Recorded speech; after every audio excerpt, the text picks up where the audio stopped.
সর্বশেষ একজন ব্যক্তি বলল যে আপনি যদি অভয় দেন আমি আপনার এই স্বপ্নের ব্যাখ্যা করতে পারি। কি ব্যাখ্যা? বলল যে যেদিক থেকে আগুনের গোলা আসছে এসে আপনার এই রাজদরবার সহ আপনার নিকটতম যারা আছে সকলের সবকিছু পুড়িয়ে ছারখার করে দিয়েছে। আপনি মনে রাখবেন অচিরেই আপনার এই রাষ্ট্রে বনি ইসরাইলের মধ্য থেকে এমন একটি সন্তান পয়দা হবে যে সন্তান আপনি সহ আপনার এই পুরা সাম্রাজ্য সবকিছুকে লণ্ডভণ্ড করে জ্বালিয়ে ছারখার করে দিবে। সুবহানাল্লাহ বলবেন না? ফেরাউন শোনার পরে হতবাক হয়ে গেল, বলল যে ঠিক এই রকম তাবিরই আমারও মনের মধ্যে সায় দিচ্ছে। সুতরাং কি করা যায়, আজ থেকে রাজদরবারে এলান করে দাও, ঘোষণা দিয়ে দাও যে বনি ইসরাইলের মধ্যে কোনো রকম কোনো পুত্র সন্তান জন্মগ্রহণ করলে পরেই একেবারে জন্মগ্রহণ করার সাথে সাথে তাকে জবাই করে হত্যা করা হবে। নাউজুবিল্লাহি মিন যালিক। বন্ধুরা আমার, ভাইরা আমার, আল্লাহ পাক রব্বুল আলামিন সেই কথা এখানে উল্লেখ করে বলে দিয়েছেন। আল্লাহ পাক রব্বুল আলামিন পবিত্র কোরআনুল কারীমের মধ্যে বলেন, ইউরিদুনা লিইউতফিউ নূরাল্লাহি বিআফওয়াহিহিম ওয়াল্লাহু মুতিম্মু নূরিহি ওয়ালাউ কারিহাল কাফিরুন।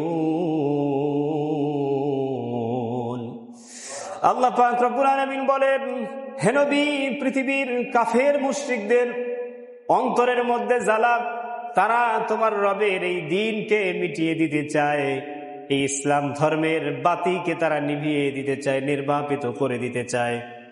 অথচ আল্লাহ পাক রব্বুল আলামিন চান যে এই দ্বীন ইসলাম কিয়ামত পর্যন্ত চলতে থাকবে। কাফেরেরা মুশরিকেরা বিভিন্ন রকমের ষড়যন্ত্র করবে দ্বীনকে ধ্বংস করে দেওয়ার জন্য, ইসলামকে চিরদিনের জন্য পৃথিবীর মানচিত্র থেকে মুছে ফেলার জন্য তারা চেষ্টা করবে। এখনো চেষ্টা চলছে, কথা বলেন ঠিক কিনা? পৃথিবীতে ইসলামের কথা শুনলেই কিছু মানুষের শরীরের মধ্যে জ্বালা পোড়া শুরু হয়ে যায়, কথা বলেন ঠিক না? বন্ধুরা আমার, ভাইয়েরা আমার, আল্লাহ পাক রব্বুল আলামিন বলেন, তবে আমি এই দ্বীন ইসলামকে, আমি আমার এই নূরকে কিয়ামত পর্যন্ত টিকিয়ে রাখবো, আমার নূরকে প্রজ্বলিত করেই রাখবো। এতে কাফেরদের কলিজার মধ্যে যতই খারাপ লাগুক না কেন, জ্বালাপোড়া যতই হোক, ধ্বংস করে দেওয়ার চেষ্টা করবে, কিন্তু এই দ্বীন ইসলামকে কিয়ামত পর্যন্ত কেউ ধ্বংস করতে পারবে। সম্মানিত ভাইরা, ফেরাউনও চাইল যে আমি আমার শত্রু যে শিশু সন্তানটি বনী ইসরাইলের মধ্যে জন্মগ্রহণ করে আমার এই সুবিশাল সাম্রাজ্য পতন ঘটাবে, আমি ওই সন্তানকে দুনিয়ার জগতে আসতেই দেব না। বন্ধুরা আমার, ভাইরা আমার, ফেরাউন যা বলল তাই সে রক্ষা করলো, সেই কথার উপরেই সে অবিচল থাকলো। তার ঘোষণা অনুযায়ী 1 নয় 2 নয়, হাদিস শরীফের মধ্যে আসছে, ফেরাউনের হুকুম পাওয়ার পরে তার সভাসদ এবং তার সেনাবাহিনীর লোকেরা তারা বনী ইসরাইলের যতগুলি শিশু সন্তান জন্মগ্রহণ করলো, সকল পুরুষ শিশু সন্তানদেরকে জন্মের পরেই তাদেরকে হত্যা করা শুরু করলো। নাউজুবিল্লাহ। 1 নয় 2 নয়, দীর্ঘ 60,000 শিশু সন্তান পুরুষ দুনিয়াতে আসার সাথে সাথে তাদেরকে জবাই করা হলো। নাউজুবিল্লাহি মিন যালিক। সম্মানিত ভাইয়েরা, আজকে যদি এই বনী ইসরাইলের ইহুদিরা, জায়নিস্টরা যদি তাদের পূর্ব দিনের ইতিহাসকে স্মরণ করত, তারা যে জুলুম করছে, নির্যাতন করছে মুসলমানদের উপরে, তাদের পূর্বপুরুষ থেকে শিক্ষা গ্রহণ করে তাদেরকে সঠিক পথে চলা উচিত ছিল, কথা বলেন ঠিক কিনা? কিন্তু সমস্যা হলো, নির্যাতনের শিকার আমরা যে যখনই হই না কেন তখন খুব কান্নাকাটি করি, সুখ আসলে পরে আমরা বিগত দিনের সব ইতিহাস ভুলে যাই, কথা বলেন ঠিক কিনা? বনী ইসরাইলের এই লোকগুলির অবস্থা হলো তাই। অবশেষে আল্লাহ পাক রব্বুল আলামিন মূসা আলাইহিস সালামকে পৃথিবীর জগতের আলো দেখাবেন। আল্লাহ পাক রব্বুল আলামিন যদি চান, পৃথিবীর কারো সাধ্য আছে ওই বিষয়কে ঠেকানোর, কথা বলেন আছে নাকি? জোরে বলেন আছে? বন্ধুরা আমার, ভাইয়েরা আমার, 1 নয় 2 নয়, 60,000 শিশু সন্তানকে বিনা অপরাধী দুনিয়ার জগতে আসার পরে এই ফিরাউনের মানুষগুলি এই ফিরাউনের সৈন্য বাহিনীগুলি তারা তাদেরকে হত্যা করলো, জবাই করলো। আল্লাহ পাক রব্বুল আলামিন বললেন, তুমি যে বিষয় নিয়ে এত ভীত সন্ত্রস্ত হয়ে আমার এই নিষ্পাপ মানুষদেরকে হত্যা করেছো, আমি আল্লাহ রব্বুল আলামিন ঠিক সেই বিষয়ে আমি আল্লাহ তাআলা তোমার সঙ্গে চ্যালেঞ্জ করলাম। আমি যেটা করতে চাই কিয়ামত পর্যন্ত ওইটার বিরোধিতা করে ঠেকানোর ক্ষমতা আর কারো নাই। কথা বলেন ঠিক কিনা? আল্লাহ পাক রব্বুল আলামিন সে কথাই বলছেন, وَأَلْقَيْتُ عَلَيْكَ مَحَبَّةً مِّنِّي وَلِتُصْنَعَ عَلَى عَيْنِي। আল্লাহ পাক রব্বুল আলামিন বলেন, আমি আমার নিকট হতে তোমার প্রতি আমার হৃদয়ের অন্তরের অন্তঃস্থল থেকে যে ভালোবাসা, হে মুসা, আমি তোমার প্রতি ঢেলে দিলাম। জোরে বলেন সুবহানাল্লাহ। আল্লাহ পাক বলেন, এবং যাতে তুমি আমার তত্ত্বাবধানে প্রতিপালিত হও সেই ব্যবস্থাও আল্লাহ পাক রব্বুল আলামিন করলেন। কিভাবে ব্যবস্থা করলেন? সূরা কসাসের মধ্যে আল্লাহ পাক রব্বুল আলামিন পরবর্তীতে বলেছেন। এরপরে বলা হচ্ছে যে মুসা আলাইহিস সালাম ছোটবেলাতেই আল্লাহ পাকের অনুগ্রহ পেয়েছিলেন। আল্লাহ পাক সূরা তাহার 37 নম্বর আয়াতে বলেন, ওয়ালাকাদ মানান্না আলাইকা মাররাতান উখরা। আল্লাহ পাক রব্বুল আলামিন বলেন, আমি তো তোমার প্রতি আরো একবার অনুগ্রহ করেছিলাম।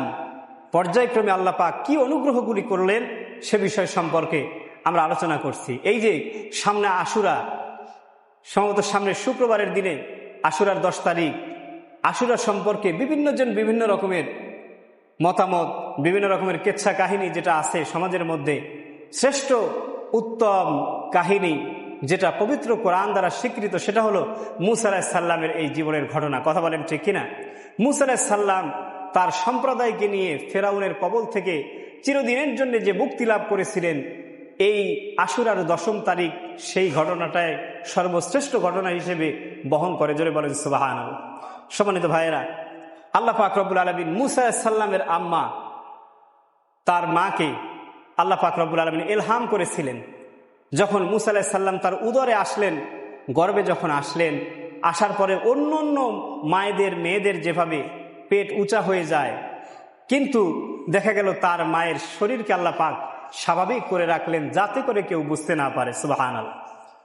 এরপরে পর্যায়ক্রমে যখন তার মায়ের মুসা আলাইহিস সালামকে জন্ম দেওয়ার সময় আসলো, ডেলিভারির সময় যখন আসলো, স্বাভাবিকভাবে আল্লাহ পাক রব্বুল আলামিন খুব কম কষ্টে মুসা আলাইহিস সালামকে দুনিয়ায় আগমন করালেন, ভূমিষ্ঠ হওয়ার পরে আল্লাহ পাক রব্বুল আলামিন কিভাবে তাকে সহযোগিতা করলেন সে কথা পবিত্র কোরআনে আল্লাহ পাক এত সুন্দর করে উল্লেখ করেছেন যেটা শুনলে বারবার শুনতে মন চায়। জোরে বলেন সুবহানাল্লাহ।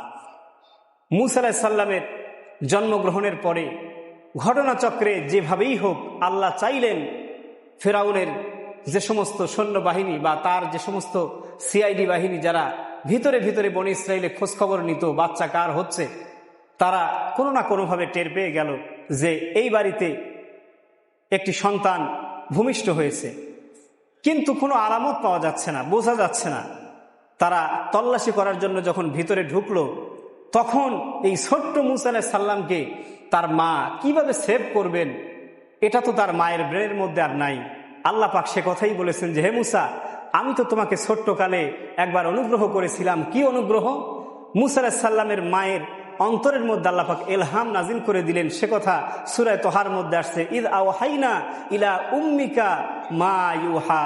আমি তার মায়ের অন্তরের মধ্যে ওহী অবতীর্ণ করলাম, ইলহাম জারি করে দিলাম যে তোমাকে এখন কি করতে হবে, ছোট্ট একটা কাঠের বাক্সর মধ্যে করে তার সাথে একটি দড়ি লাগিয়ে তুমি এটা তোমার বাড়ির পাশ দিয়ে যে কলকল করে বয়ে চলেছে নীল নদ, ওই নীল নদের মধ্যে তুমি সেই সিন্দুকটা ভাসিয়ে দাও, যাতে করে ফেরাউনের লোকজন ওই সিন্দুকের মধ্যে যে মুসা আলাইহিস সালাম আছে এটা যেন বুঝতে না পারে, তারা যেন কোনো আলামত না পায়। সুবহানাল্লাহ বলবেন না? একটি জীবিত সন্তান সদ্য ভূমিষ্ঠ, তাকে নীল নদের মধ্যে ভাসিয়ে দেয়া হচ্ছে একটি কাঠের সিন্দুকের মধ্যে। যখন ভাসিয়ে দিলেন, দেওয়ার পরে ওই যে দড়ি বেঁধে রাখছেন মুসা আলাইহিস সালামের আম্মা, কিন্তু আল্লাহ পাক রব্বুল আলামিন তাকে ভুলিয়ে দিলেন, বা ওই দড়িটা কোনোভাবে তার কাছ থেকে হাতছাড়া হয়ে গেল, ছুটে গেল নীল নদের পানির মধ্যে। ছোট্ট ছোট্ট ঢেউয়ে শিশু মুসা আলাইহিস সালামের সেই তিনি যে সিন্ধুকে আছেন সেই সিন্ধুকটা পর্যায়ক্রমে ভাসতে ভাসতে সামনের দিকে আগানো শুরু করে দিল। তকদির আল্লাহ পাক রব্বুল আলামিন লিখে রেখেছেন। সামনের দিকে যেতে যেতে এমন জায়গায় গিয়ে দাঁড়ালো, থামলো, যেটা ছিল আল্লাহ পাকের এক বিশাল বড় মেহেরবানি। থামলো ফেরাউনের বাড়ির নিকটে। সেখানে দেখা গেল একটি সুন্দর একটি সিন্ধুক। সেই সিন্ধুকের ভেতর থেকে কান্নার আওয়াজ আসছে। ওখানে যারা গোসল দিতেছিলেন বা পরিদর্শন করতেছিলেন তাদের মধ্যে ফেরাউনের স্ত্রী, তার সহধর্মিণী হযরতে আসিয়া, পরবর্তী দিন ইসলাম ধর্ম গ্রহণ করে সারা পৃথিবীর সমস্ত মুমিনা নারীদের শ্রেষ্ঠ আইডলে পরিণত হয়েছিলেন। তিনি একজন মুমিনের হৃদয় যদি পরিষ্কার থাকে, আর একজন মুমিনের সঙ্গে সম্পর্ক তার অন্তর থেকে সৃষ্টি হয়ে যায়। জোরে বলেন সুবহানাল্লাহ। উনি সিন্ধুক দেখলেন, বললেন ওর ভিতরে কি আছে। মতান্তরে বলা হয়েছে যে রাজদরবারের কিছু দাসী বা কিছু মানুষ, কিছু মেয়েরা তারা গোসল দিতে গিয়ে ওই সিন্ধুক দেখলো। দেখার পরে সিন্ধুক খুলে দেখে যে একটি চাঁদের চাইতেও সুন্দর ফুটফুটে একটি শিশু সন্তান দেখা যাচ্ছে। এইদিকে মূসা আলাইহিস সালামের মা যখন দেখলেন যে আমার হাত থেকে দড়ি ছুটে গেছে, উনি দুশ্চিন্তায় পড়ে গেলেন, কিন্তু যেতে পারছেন না। উনি যদি সন্তান হারা বেদনা নিয়ে চিৎকার করতে যায় তাহলে সন্তানকে তো মেরে ফেলবে। তখন মূসা আলাইহিস সালামের মা তার বোনকে বললেন, মূসা আলাইহিস সালামের বোনকে বললেন, সিন্ধুকটা ভাসতে ভাসতে কোথায় গিয়ে দাঁড়ায় এটা তুমি দেখতে থাকো, তুমি সিন্ধুকটার খোঁজখবর নিতে থাকো।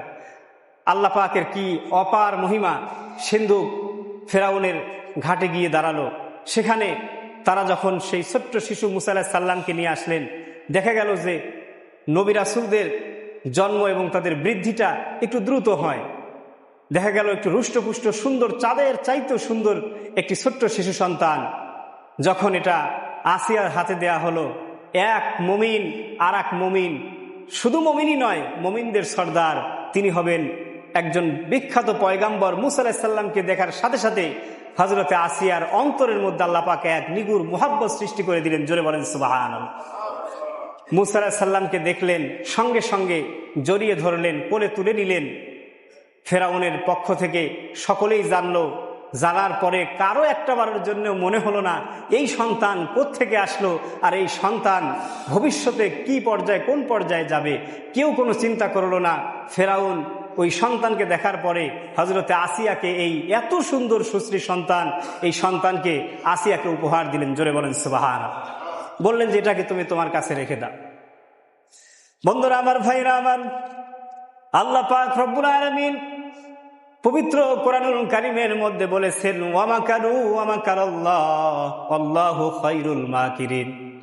আল্লাহ পাক রব্বুল আলামিনের সঙ্গে মক্কর করা যাবে না, আল্লাহ রব্বুল আলামিনের সঙ্গে চালাকি করা যাবে না। আল্লাহ পাক রব্বুল আলামিন সব চাইতে বড় মক্করকারী। তিনি যেটা করবেন কেউ টের পাবে না। জোরে বলেন ঠিক কিনা? যেই ফিরাউন এতদিন পর্যন্ত এক নয়, দুই নয়, ৬০,০০০ শিশু সন্তানকে, নিষ্পাপ শিশু সন্তানকে জবাই করে হত্যা করেছে, আজকে সেই ফিরাউন ওই বংশের সেই যাকে নিয়ে এত ভয় ছিল, সেই পয়গাম্বরের ছোট্ট শরীরটাকে নিজে হাতে তুলে আসিয়ার কাছে সমর্পণ করলেন, উপহার দিলেন। আল্লাহ পাক রব্বুল আলামিন বলেন, শুধু কি তাই করেছি নাকি? এই সন্তান কান্না শুরু করে দিল, ক্ষুধা লেগে গেছে, দুধ খাওয়াতে হবে।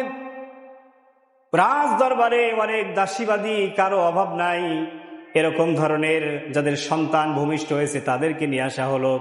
স্তন্য দান করো। শিশুটি এত জোরে জোরে চিৎকার করে কাঁদতেছে, ক্ষুধার যন্ত্রণায় শিশুটি হয়তোবা মারা যেতে পারে। হযরতে মূসা আলাইহিস সালাম কারো স্তন গ্রহণ করছে না, যেই স্তন দান করতে যাচ্ছে সেটা থেকেই মুখ ফিরিয়ে নিচ্ছেন।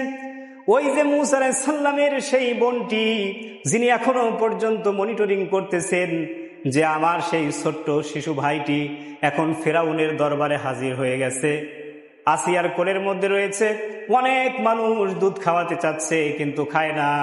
ওই মেয়েটা এক পা দুপা করে সাহস করে সামনে গিয়ে বলল, মহারানী, আপনি যদি অনুমতি দেন, আমার কাছে একজন ধাত্রী আছে, সর্বশ্রেষ্ঠ একজন ধাত্রী আছে, একজন মা আছে, যেই মা তাকে স্তন্য পান করাতে পারে। সঙ্গে সঙ্গে আসিয়া বলল, তাকে নিয়ে আসা হোক।